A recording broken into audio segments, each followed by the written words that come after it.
L'IRCALIM, Institut régional de la qualité agroalimentaire de Midi-Pyrénées, vous présente Midi-Pyrénées, une région à savourer.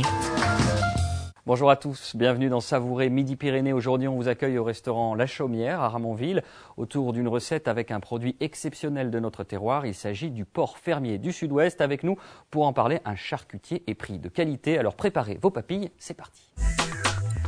Et je suis en compagnie de Philippe Grèze. Bonjour Philippe. Bonjour. Vous êtes charcutier, spécialiste du porc fermier du Sud-Ouest, un porc de qualité puisque tout d'abord il a reçu le label rouge.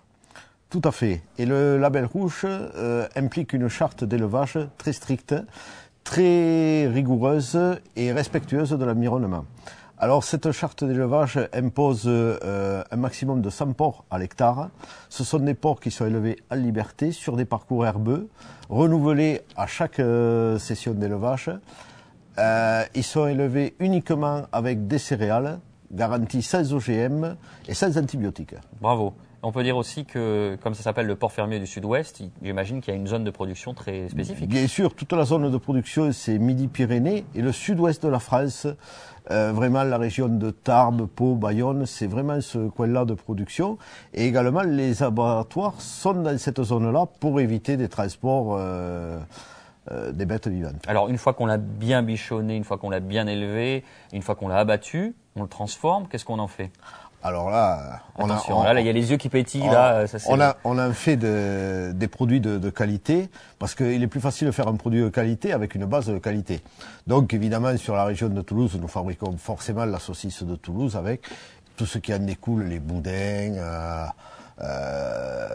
les pâtés de tête, les pâtés de campagne, etc. Et ça donne toujours un produit très savoureux, très goûteux et naturel et sain. Est-ce que vous connaissez les joues de porc, justement ? Ah, les joues de porc, c'est une chose qui est très, très demandée actuellement. Eh bien, écoutez, ça tombe bien, puisque je vais aller en cuisine avec notre chef pour les cuisiner. Forcément, vous allez vous régaler. À bientôt, Philippe. À bientôt.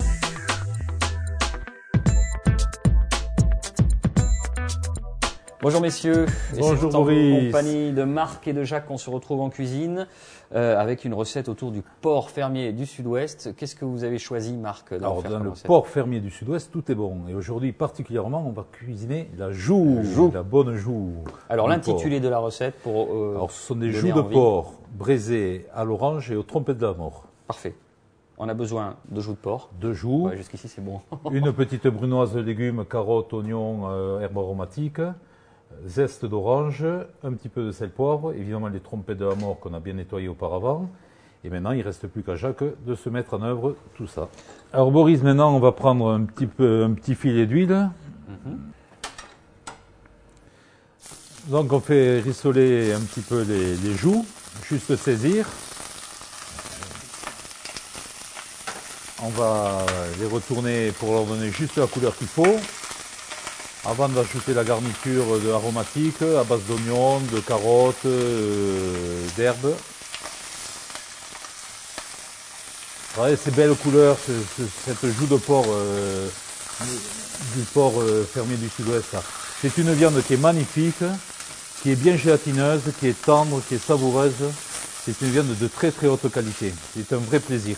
On va rajouter la garniture aromatique. On va déglacer peut-être un petit peu. Oui. Alors le secret là, ça va être le petit verre de vin blanc du Sud-Ouest.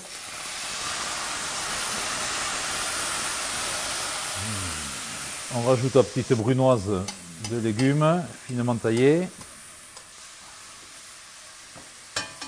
Alors on sale, on poivre mignonnette, un petit peu de sel, de gros sel. Voilà, poivre mignonnette. Et là, on fait un petit déglaçage avec un jus d'orange naturel. Voilà. Qu'on va laisser réduire tout doucement. Donc réduire, c'est juste l'évaporation pour concentrer un petit peu les sucres. Donc une fois qu'on a cette petite réduction de notre jus, Jacques va mouiller avec un petit fond de fond. Jus de veau qui va nous permettre de faire un braisage par la suite. Alors ça consiste en quoi précisément le braisage, Marc ? Alors le braisage, c'est voilà, on mouille avec un excellent jus de veau maison à base de bons produits du Sud-Ouest. de veau du sud-ouest. Et là, on va le faire mijoter pendant 1h30 maintenant au four, qui va confire la viande et qui va ramener une bonne réduction de sauce. Avant de le couvrir, on va juste rajouter des zestes d'orange.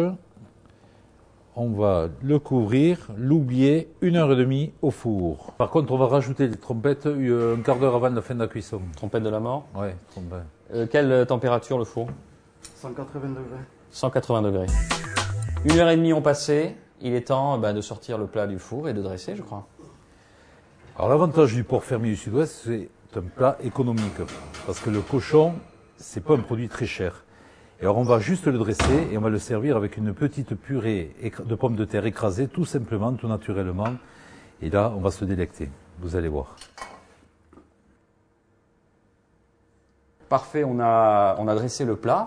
Un plat très aromatique d'ailleurs. On a les effluves qui viennent nous chatouiller délicatement le nez. Alors Marc, conseil de pro, qu'est-ce qu'on boit avec ça? Et là, on va partir sur évidemment un vin rouge du sud-ouest, un vin rouge léger, pas tannique. Donc j'ai envie de vous guider vers le frontonnet avec une belle négrette ou un gaillac bien élevé sur le fruit afin de développer tout ce côté aromatique du plat et du vin. On recherche toujours un équilibre. On ne veut pas que le vin vienne déséquilibré, vienne le remporter par rapport au plat. Il faut que ce soit harmonieux et à travers tous ces vins du sud-ouest, on a la chance d'avoir un panel et un choix immense de produits qui sont adaptés tout à fait à ce type de cuisine. Arrêtez Marc, j'ai faim maintenant. Je vais être obligé de le manger. Allez, On passe à table. On passe à table.